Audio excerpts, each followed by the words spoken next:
I'm so thrilled to have Julia Scott from Love Luck Wealth on the podcast today. She is a chartered accountant. She was a former financial advisor, but she really recognized there was a gap in the market between women and the finance industry. And now she specializes in money mindset for women, as well as teaching them how to manage their money. She runs courses, money attraction programs, and also works one-on-one to rewrite your money story, teach you how to invest, and give you financial confidence. She had just so many gems of information, and I really think you are going to love this podcast today. Welcome, Julia. I'm so excited to have you on the podcast today, and thank you for so generously giving of your time. I'm very honored to have you. I'm so glad to be here. I love the fact that we met so randomly, and I think that this is just such a beautiful thing. I love following these synchronicities. I know, it is great. I actually heard you speak a few weeks ago, and then we've caught up for a coffee, and I've just been really fascinated to hear a little bit about your own story, because I've been healing my own money story. It's a bit of a work in progress. And as I said, when you spoke, you were just so impressive. And I really felt you bridged a gap to help teach women how to manage money, but also how to change their money patterns, because they can be some really huge blocks around their finances. But before we sort of dive into what you actually do, I'd love to hear a little bit more about your own money story, because I know you're an accountant and you were a financial advisor, but you still had your own financial setbacks, particularly around you hadn't really been involved in your own family finances. So Yes. would you mind sharing a little bit about what happened to you and how you healed your own money patterns and really took control of your financial future again? Yeah. So this is really the main reason why I started my business. I went through a horrible divorce, and I don't think you really know how hard things can get until you go through something like that. And I was in stress. And of course, when you're in stress, you just can't think straight. And everything went really wrong financially. And my ex-husband basically cut myself out of our family finances. And I found that quite frightening, how quickly he could do that. And I did not expect it would ever happen. And I realized that I didn't know where any of our money was. I didn't know how much my husband earned. I knew it was a lot because we lived a great lifestyle. And I used to work with him until I had children. So, I knew it was a lot. And I think the thing is, we just trust.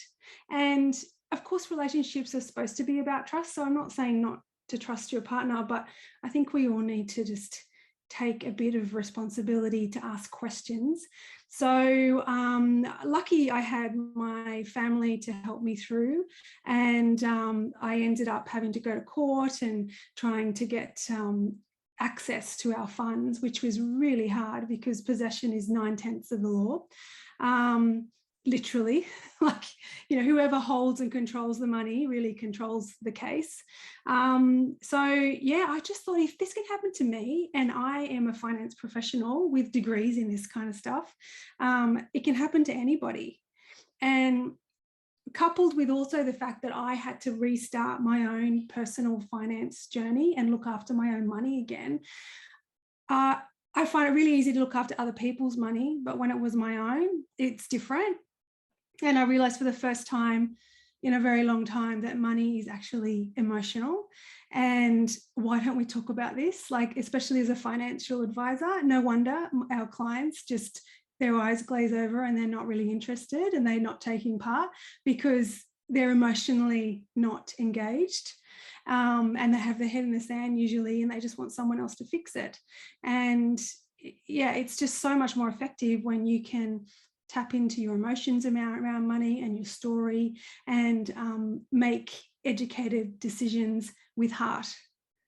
Yeah, I really relate to that. I literally, until a few years ago, I had my head in the sand around money. Like, I wouldn't look at my money. I wouldn't I would, I get all these overdrawn fees because I wouldn't actually go into my account, and I'd run up debt and all sorts of things. And so it's been a really interesting journey to actually begin to tap into that story and actually begin to heal it. So what is the way that you actually began to heal your own money story? Like, you obviously went through such an emotional and I'm sure quite traumatic event. And how did you really begin to heal that, even though that you had all this knowledge to begin with?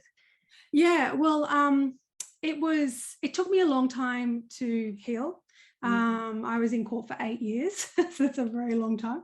And I think I was just waking up my consciousness, so to speak. And sometimes it does take something this big to actually force you to think differently. And I read a lot of books on self-help, everything I could get my hands on to try and help myself to get out of this hole of hopelessness. And I got into feng shui. I got into money mindset.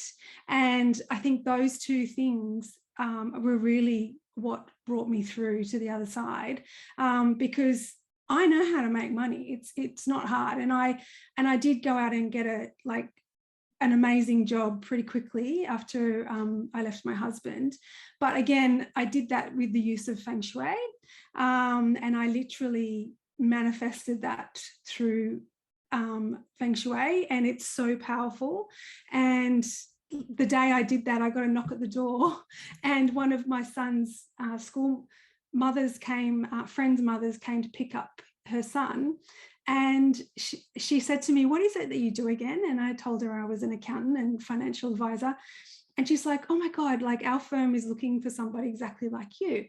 And it turns out it was exactly my dream job. Like, it was with people that I actually had connections through my old job with.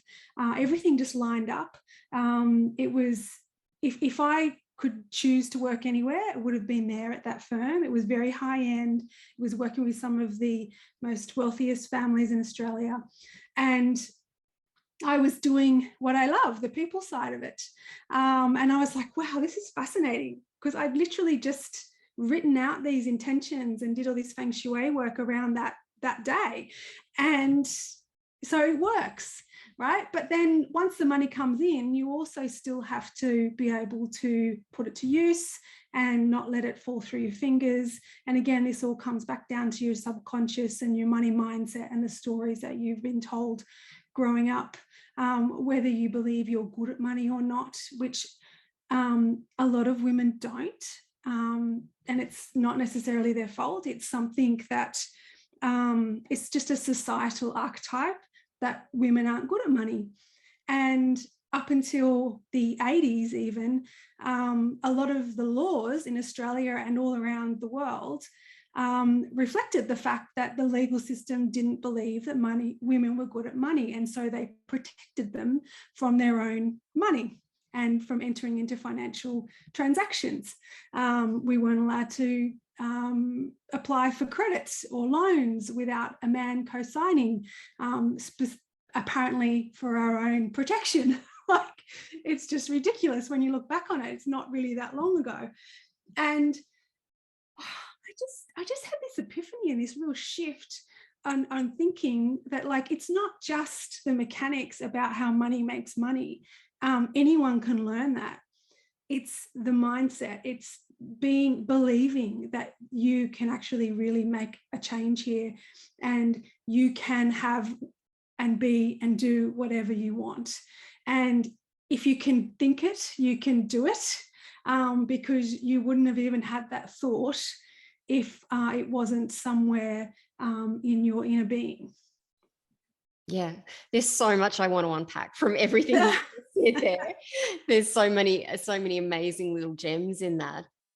But the one thing I think I'll start with is really this whole almost the energetic side of money, as well as the structural side. And it really interests me, this integration between those more masculine structures that we need to do and to have around our money, but then also maybe what we could call the more feminine side. And this can be for men as well, not just women, but, that more feminine side of flow and manifestation and energy, and, bringing that whole emotional side in as well. And how do you see those two really working together?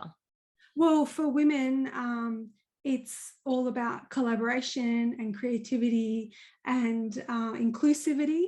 We're wired to nurture. So for us, money represents safety and security to be able to nurture the people that we love and ourselves. Whereas for men, they're wired to be the provider, to push and to just, force outcomes. So I don't think one is better than the other, but I think there can be so many more synergies if we bring those energies together and look at both at the same time. Like, why not? Like, what have we got to lose by including some of the more behavioral aspects of money as well as the mechanics? Like, it doesn't hurt. Like, it can only add. So why not? Yeah, absolutely.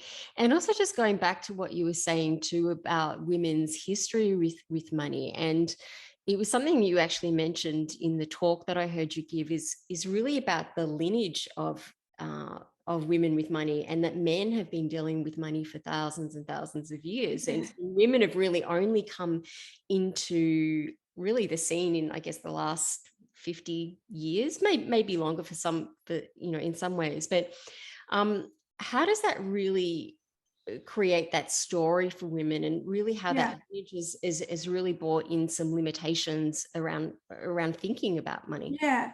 Well, for starters, it's a lot less than 50 years. Like, it was still happening when I was a young girl, even when I first started my career. Men have been brought up to expect to be good at this stuff, to talk about it, and they have ideas about what kind of money they want to earn. Like, if I have a group of women and ask them, if there were no limits, like, how much would you want to earn? They wouldn't know. Like, they would hesitate and go, oh, I don't want to be greedy. I'm not sure. A man would just go $1 million a month. He would just, it wouldn't be hard at all. So, men are comfortable negotiating, making deals. All of our business world and money world was created to make men feel comfortable. And it wasn't created with women in mind. It was created by men for men. And we don't have many role models. Like, even though my mother was an entrepreneur, she, as I said, couldn't even get a loan by herself up until the late 70s. It's really quite new to women, whether you want to, whether you think you're good at it now or not. I guarantee you, every woman in her subconscious, her learnings that have been gathered in her first 7 years of life, has some kind of archetype in there that women are not as good as men when it comes to money, and we're supposed to stay quiet and think small and not draw too much attention to ourselves, because that was considered dangerous. Even 50 years ago, to do that, let alone 100 years ago or 1,000 years ago. It was very dangerous for a woman to be considered to be financially independent. Like, men found that threatening. You go back to, like, the witch trials and all that kind of stuff. Any financially independent woman was considered a witch, because that's not natural. Yeah. And the stories, Yeah. And that's actually one of the reasons I really wanted to have you on the podcast as well, is because I was participating in a leadership program recently, and we were all women, and we were set a task to write why we work and why our work is important to us and why we do what we do. And only one person mentioned money. And that's not to say there weren't a lot of other powerful and important reasons. In fact, there were so many beautiful and worthy and soul-felt reasons, but it was like there was an embarrassment to talk about finances, or to put up their hands and say that money was important to them, or to even be a goal in their business and their career. And these were all very, Yeah. entrepreneurial, real high flying women, and literally only one person. And I have to admit, that one person definitely wasn't me. So why do you think there's so much? It's almost like there's a shame or Yes. embarrassment around women talking about and claiming money for themselves, Yeah. that they can have it. So yeah, I'd love to hear your thoughts on that. Yeah, most definitely. I just think women have so much untapped potential in this kind of area, and it's my mission to help women to understand that making more money is a good thing for women, and having more money in the hands of women will create different outcomes in the world, because women spend money differently. As I mentioned before, we're wired to nurture, so it's statistically proven that women spend money on their family and people close to them, and philanthropy. And so when a lot of the charities go into third world countries, now the new philosophy is that they teach the women all the skills to build the schools, dig the wells, and how to, all those engineering skills, because they used to teach the men, and then the men would learn them, and then they just go off to the next town and make money there and never and go, thank you very much. But when they teach those skills to women, because women have ties to the community in ways of children and the elderly, because they look after these two, they're not going to run away. They're tied there. They need to be with their children and the elderly. So women do it differently. And if we can have more wealth in the hands of women, I really do think the world will be a better place, because it's since the dawn of time, it's really been in the hands of men since money was created. And let's face it, money is a fictional concept. It's not real. It was created as a way, it's not natural is what I'm trying to say. It was created by men to exchange and trade goods. And then it developed into a more complicated system in terms of loaning. And so when a bank loans someone money, they're literally creating money out of thin air, because I don't know if you want to go into all this, it might get a bit too technical, but if a bank lends, if somebody wants money from a bank, they like a mortgage or something, there'll be a contract between you and the bank, and you owe the bank $1 million for your mortgage. And then the bank will go and trade that $1 million contract with another bank to say, and they'll buy that debt, and then they'll use that debt. Sorry, they'll use their capacity for the money that is supposed to be coming that hasn't come yet to lend to other people, because it's all digital. So it's very fictional. There's an unlimited supply of money in the world, and I just really believe that we need to get our head around the fact that money is not a finite resource, and you having more than somebody else does not mean that they get less. So for example, in my business, I have just made the decision to hire some staff, and that was a big decision for me because I know I can do everything myself. But I heard this awesome quote, and I wish I had it in front of me, but I'll just try and remember it. It was basically something along the lines of, if you have a problem in your business and there's a way to solve it by throwing money at it, throw the money at it, because you can always make more money, but time is a finite, limited resource. You cannot get that time back. And so once you shift your mind to worrying about this whole scarcity, that I only have a certain finite amount of money allocated to me, it's just not true. There's always a way to make more money. Just like if you run out of a pen, there's always another pen.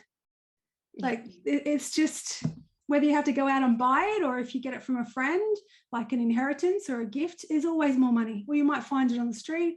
Same with money. Yeah.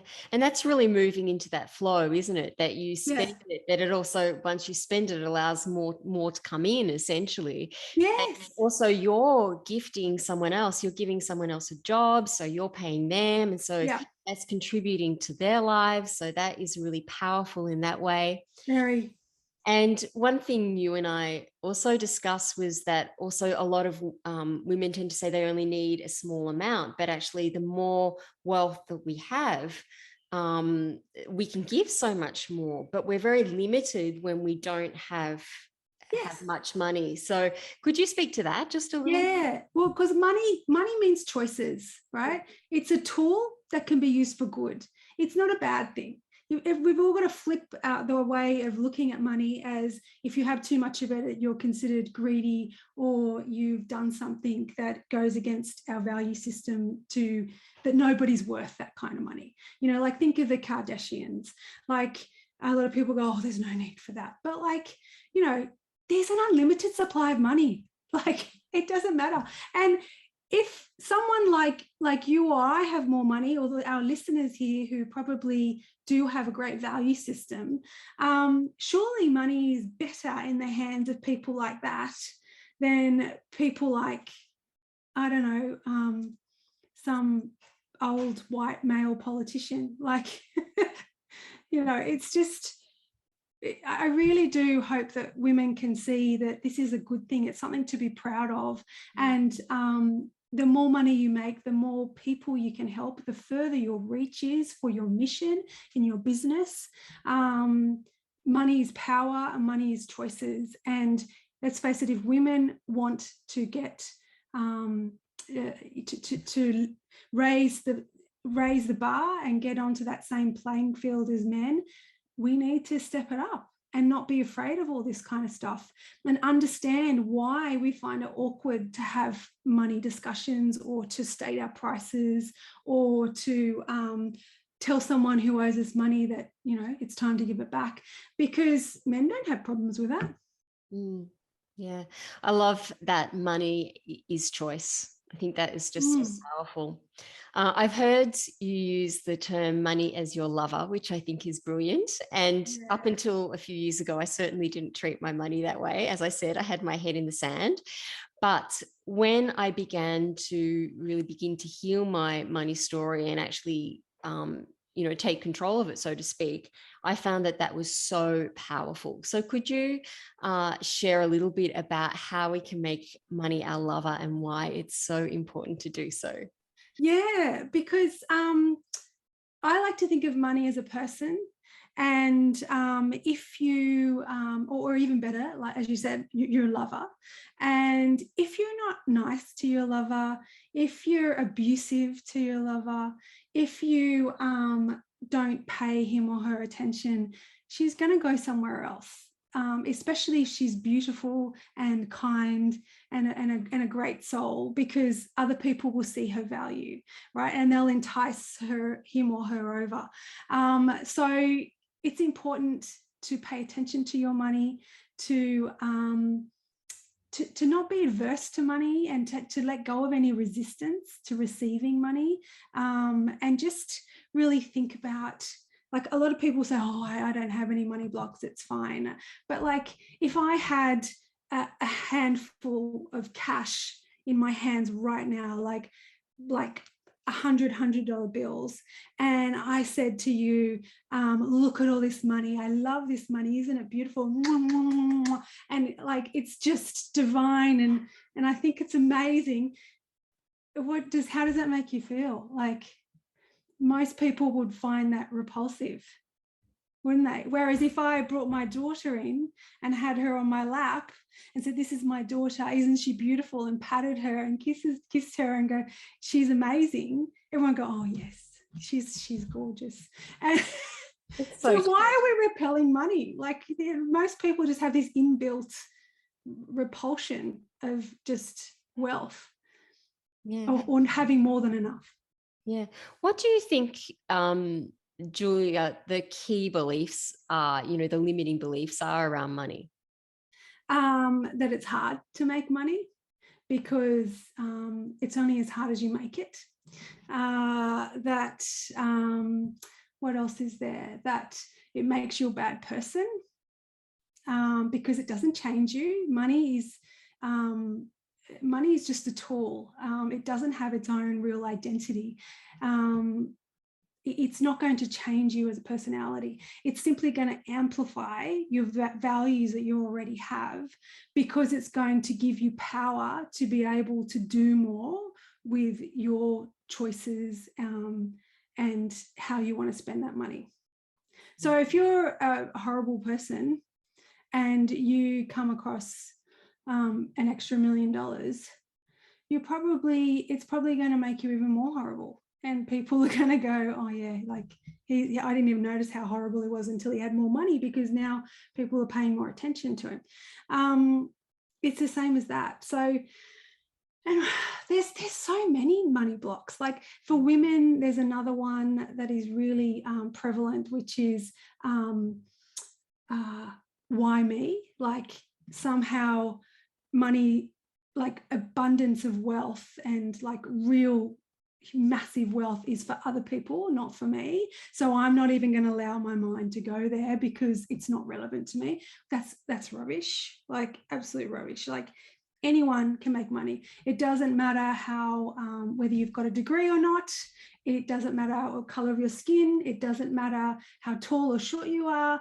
Like anyone can make money. We all have these innate gifts in us. And if you can tap into that and allow yourself to dream and go back to being like that inner 5-year-old who had all those grand ideas before she realized the rules of the world, go back to her, connect with her, and find out, what did she want to do? Are you doing that now?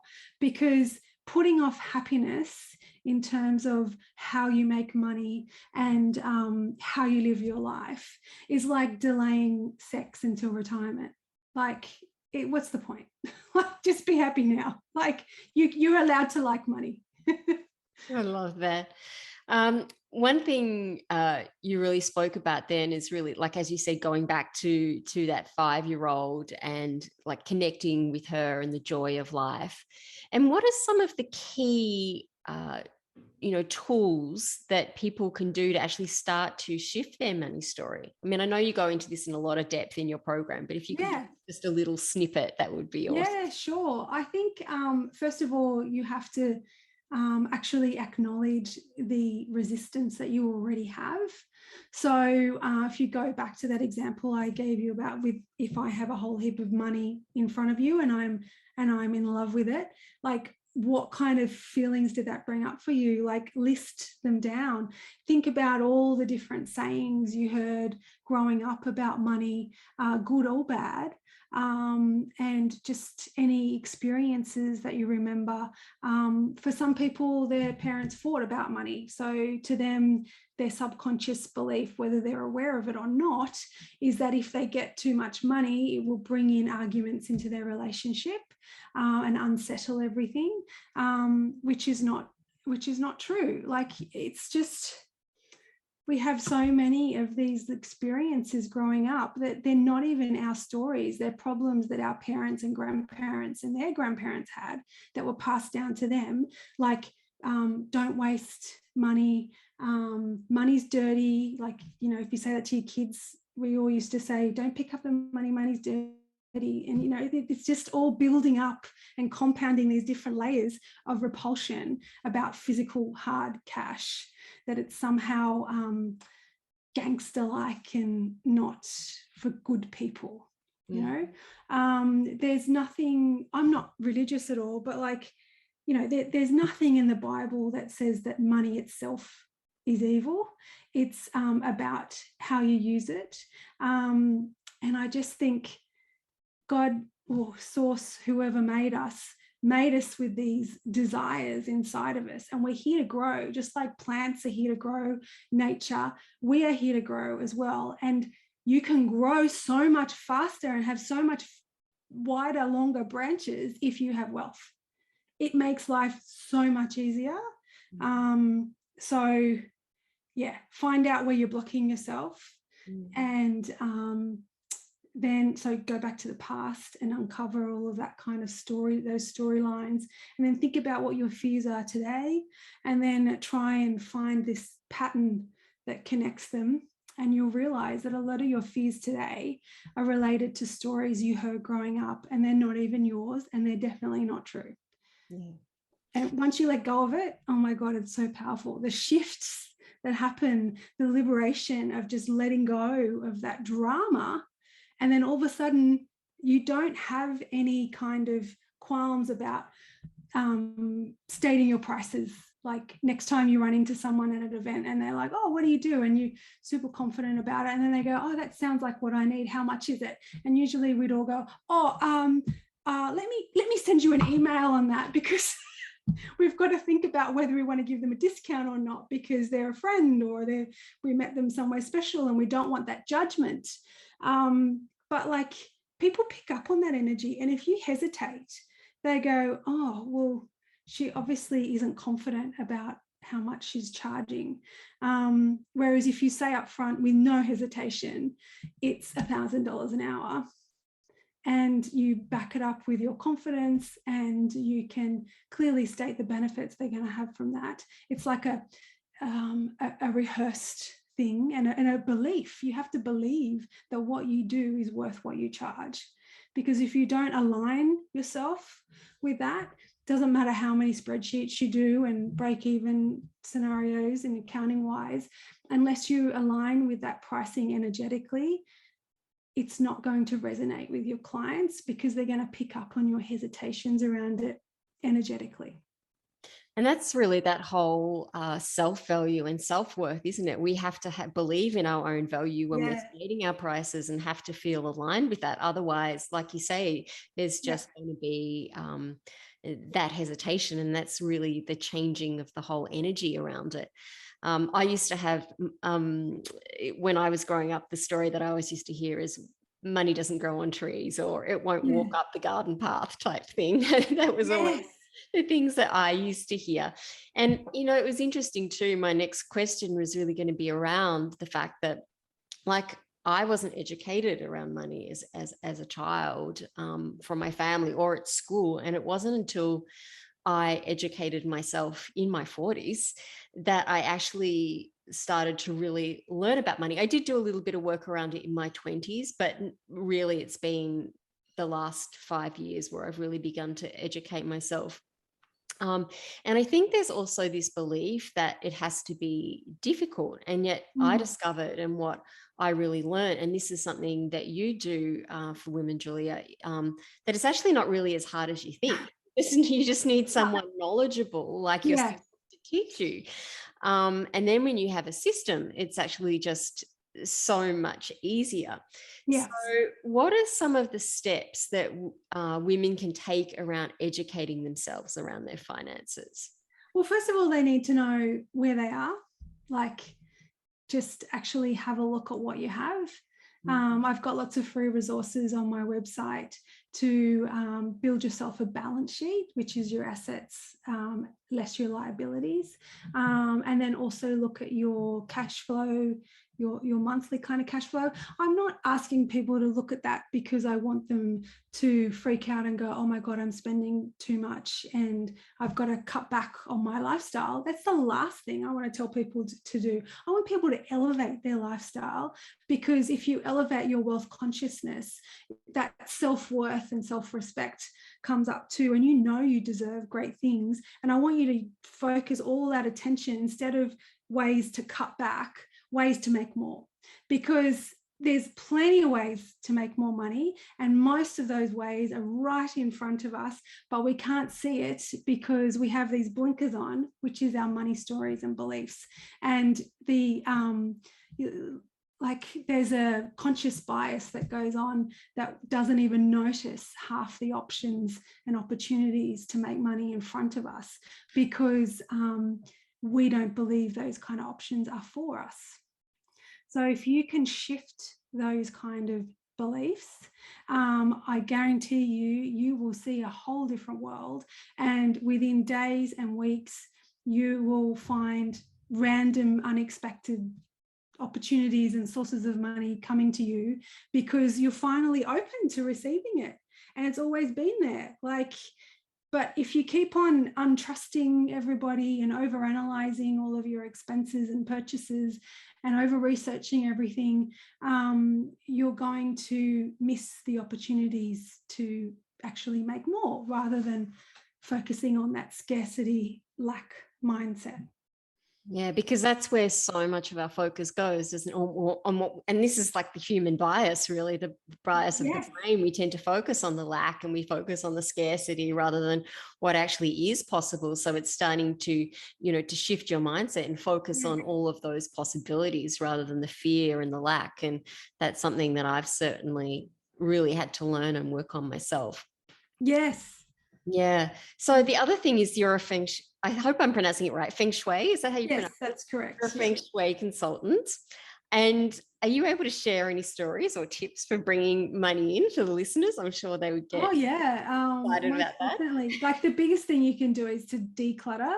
And that means digitally, physically, like on your own person, as well as your wardrobe and your house, your car, because we need to make space for new energy to come in.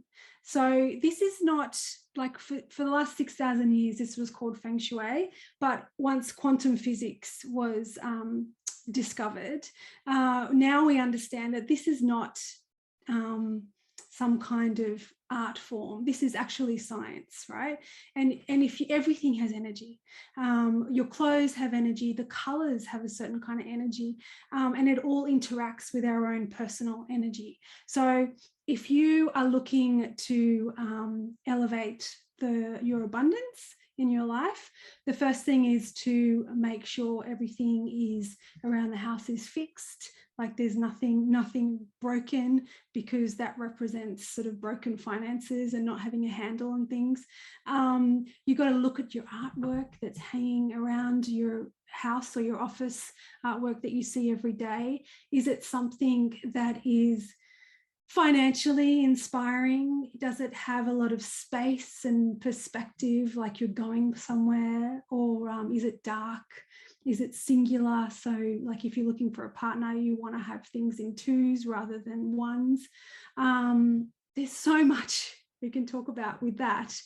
But I always say the biggest thing is to start by decluttering. If I'm ever feeling stuck energetically, or I can't make a decision on something, or something's really bothering me, then I will either like go and clean out the fridge, or I'll go and like shave my legs or something, like, and or the other day I cleaned out my emails, and I had 7,000 unread emails. And I was like, oh, I've got to do something about this, because it was getting out of control. And then as soon as I did that, within the next 24 hours, I got via email these new offers for speaking events and things like that. Because it just shifts stuff, and you feel better. And then you probably want to just elevate some of your basics. So like, I don't know, go and buy yourself some new socks and undies or something, because like that kind of stuff, those little creature comforts, they don't cost a lot, but my God, you feel good when you have that kind of stuff around you. So start with the little things, and then as you start to bring in more money and open the channel, then you can elevate that a little bit more. So I'm not saying people should just spend everything that they have. You still need to be sensible and save for the future and invest and all that kind of stuff. But just focus on feeling good, because if you want to attract wealth, this is the quantum physics side of things, you have to actually understand how it feels to be wealthy first. So you have to engage your imagination. And this is where the power is being a human. We are the only species on the planet that has the ability for our thoughts to become reality.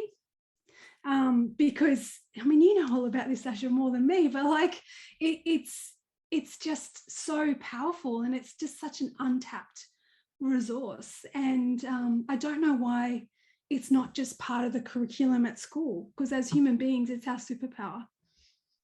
Oh, absolutely. And I've actually been very mindful since I heard you speak, and I've been fixing everything around my Good. house. Yeah. So, and it is powerful when you find it feels much better to be in the space. Yes. And it can be just these tiny, small things, as you say, to elevate. It doesn't have to be some huge Expense. output.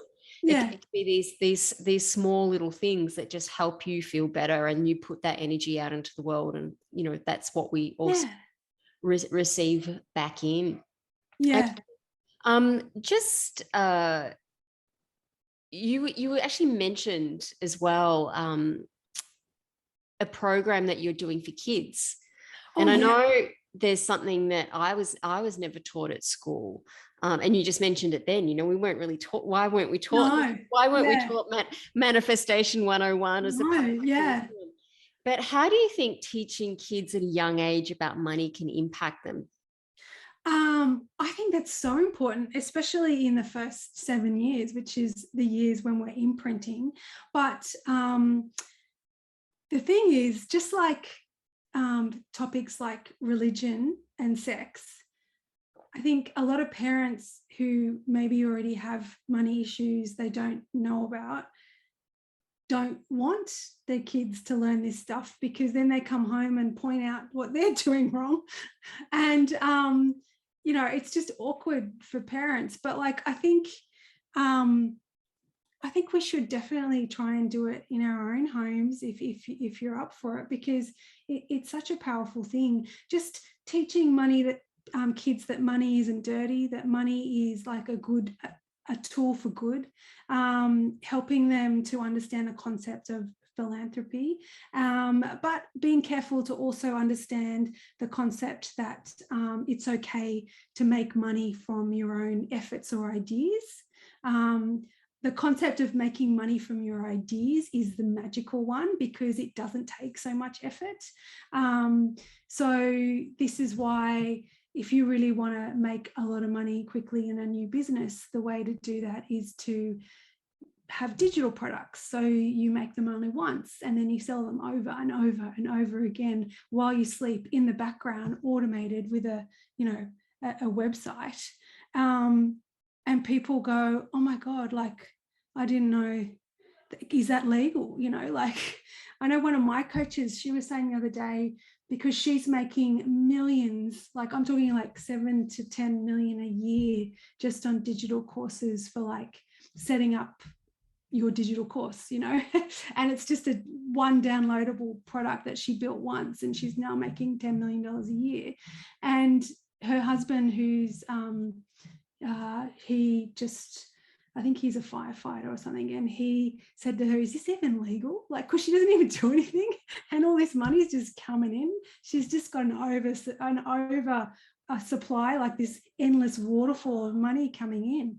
And it's like, yes, of course it's legal, it's great, but then it means that you can do great things as well. It means that you can support the people you want to support. You can set up charities, you can live a nice life, you can go wherever you want, you can invite your friends. Like, there's nothing wrong with this. And I love that about following your own ideas, and that's really following your passions too. And it's also, it doesn't have to be huge. It's like the poster, isn't it? Like, yeah, come up with some fabulous idea, and yeah, and this is the definition of freedom. Freedom is not necessarily just money in a bank account. Freedom is the ability to live life the way you want to live it, to wake up when you want to wake up and go to bed when you want to go to bed, and not have to be answerable to other people. That is freedom.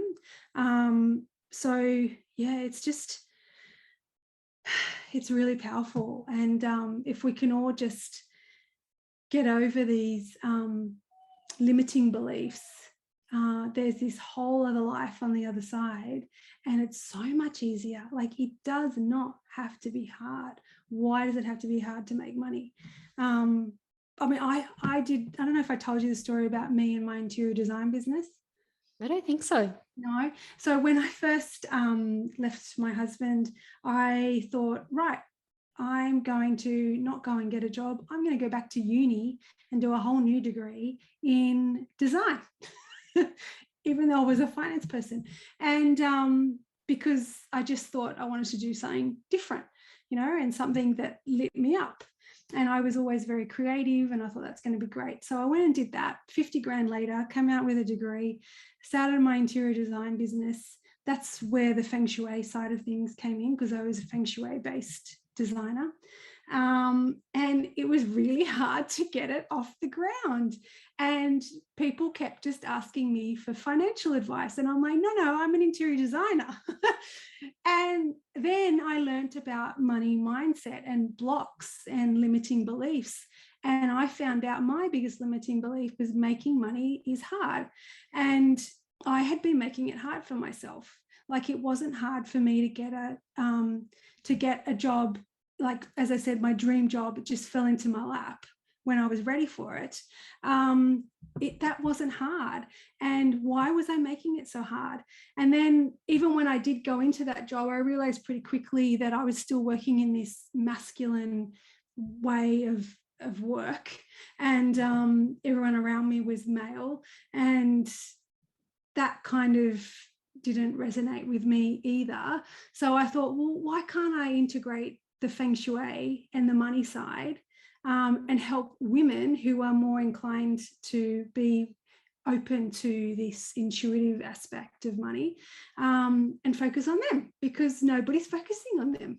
And of course, the rest is history. It all came together so easily. And I remember the first time someone bought my course, and I was like, are you sure? Like,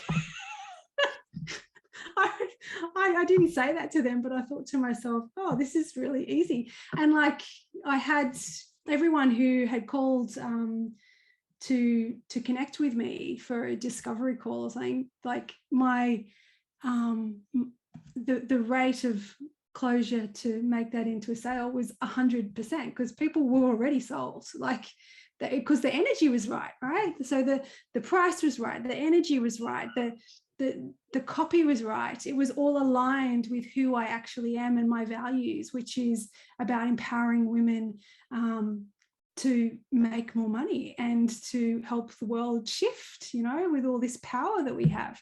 And if you can do that with whatever business everyone has, then that's when you'll see massive shifts on money being easy to make. And that same year I had a random inheritance come, like from a relative who's still alive, like nothing bad has to happen either. And I really love that whole idea of like, when your values are connected, when you're aligned.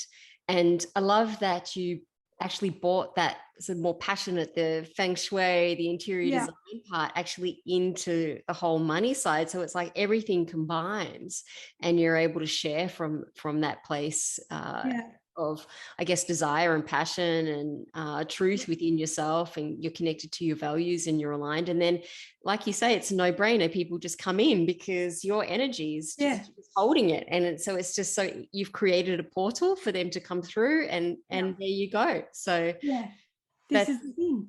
Yeah, I love it. So if there was one tip that you could share with the listeners today to help them heal their money story, what would it be, Julia? It would be to start actually catching yourself when you think a negative thought about money or your abilities. And once you become aware of those things, you can start to develop your own new money mantras in a positive way to help start shifting that belief. There's lots of different tools we can use to shift the belief, but this is the easiest one for people to do. So you identify what's blocking you, and then you flip that into something more positive. So if it's like making money is really hard, and you go, oh, and you just overcomplicate things in your business, say, or you don't want to hire the extra staff because you can do it yourself, even though time is a finite resource and money isn't. You can flip that into a mantra that says, making money is easy. massive amounts of money come to me every day with ease and grace.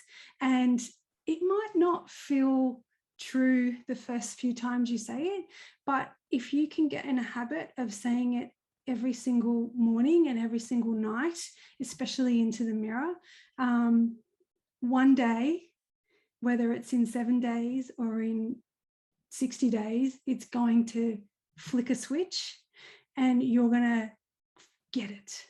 You know, it's like when you have a child, when you have a baby, you can explain it all you want, the kind of love that you have for this child, but until you actually have a child, you're not going to comprehend the level and the depth of that kind of love and how different it is to the love you have for your partner. It's the same with money and wealth. Until you flip that switch and you finally recognize that you are just as deserving as any other person on the planet of making massive amounts of wealth, it's just a magical moment when that happens. And so just try and bring it about, like, don't be shy. Yeah, affirmations are so powerful like that, and I'm a big believer in them too. And even if you just say them and you're not quite there yet, but like you say, at one point you just start, your brain switches. Yes, you start to believe it, but you actually have to say it to you begin. have to. But I think the mirror is really powerful for it too. Like, to actually see yourself speaking it into the mirror is incredibly powerful too. It's a great one to do in the morning and at night before you go to bed. Yeah. So love that. Yeah, I always tell my clients to get one of those chalk markers so you can write on mirrors and write them up there, or even like I've got some on my windows here where I work, and you write it up and you think you know what it means when you write it up. It could be something simple like making money is easy, and you read it every single day, and it's just in your peripheral vision, and it just gets in by osmosis. And then one day you look up at it and you go, oh, I get it now. It's like, it's so much more than that. It's like a whole other level. And you have this epiphany. And then, like, this happens to me all the time now. And I see all this stuff that I wrote like ages ago, just in odd places around the house. And I realize how true it is. And it brings me to tears, like the gratitude I have for my younger self, like even if it was a year ago, for making that happen, because you have to start somewhere, and you're not going to just magically get there in a day or two. It's a journey, but you do have to start. You just have to start. That's all it is. Absolutely. I write in my journal every morning my goals and my money mantras, as well as my gratitude, because obviously we need to be grateful for what we are, what we do have. And one thing I've actually started since we met up the other day is literally writing out my vision every morning, which I had it written out, but I didn't write my whole vision for 5 years. And I've been writing it out every day, what I can see my business to be and my life to be. And that's actually been a really beautiful piece to bring in. So I'm very grateful to you for that one. Yeah, it's magical. And when it all starts coming true, like literally when I first started writing my business vision out, and what my customers were saying about my work and stuff and how they were sharing it, like a few months later, I was having a really bad day one day. You have those dips when you just go, what am I doing? I should just go do something else. And then, but whenever you have those dips, it's because it's making room for something awesome coming, right? And then the next day I got 2 different text messages from different clients saying word for word what I had written in my statement like 2 months before about my work. And I was like, wow. And I was like, thank you, universe. And it just gets you back on track. You're always protected, and as long as you follow your intuition and your heart, like, you can't go wrong. Yeah, no, such a great tip. And I love that people, literally called you or wrote you with exactly your words. It's amazing how it works. Yeah. So, Julia, I'm sure that after this this conversation, so many people are going to want to work with you. So how can people work with you one-on-one or do your courses? Can you tell us about what you've got going on? Yeah, sure. If you go to my website at loveluckwealth.com, I have group courses, which is a new program. So it's at a foundational introductory price, which is the best value that you can get. And it's limited to only 6 people at a time, which is awesome. So you can enroll in that. Or of course, there's one-on-one courses that I do, which is just you and I over Zoom once a week for an hour for about 8 weeks. And that's called The Money is My Lover. And that's my signature program, which is the transformation of your relationship with money, with the last 20% being the actual financy stuff, which you're actually ready to take in by the time you've got through all these blocks. And this is why it only needs the 20%, because it's really not that hard. You just have to be open to receive the information and let it in and just do it, because you won't have any resistance. I love that. It sounds so powerful. Yeah, it's great. So thank you so much for being on the podcast today. I've just loved this conversation. And I think there's just such a wealth, literally, of information Yes. there. And I really appreciate your time. It's been such an honor to have you. Oh, same. I really, I'm so glad to be here, Sacha. And thank you for doing the meditation at the beginning before we started recording, because that really helped me to get grounded, and so powerful. Yeah, meditation all the way. Hey. Yeah. Yeah. It's fantastic. I just found that conversation so inspiring and so powerful. I hope you did too. If you enjoyed this episode, please do like, subscribe, send a review, would be absolutely amazing. I'd be so grateful. And thank you so much, as always, for being here.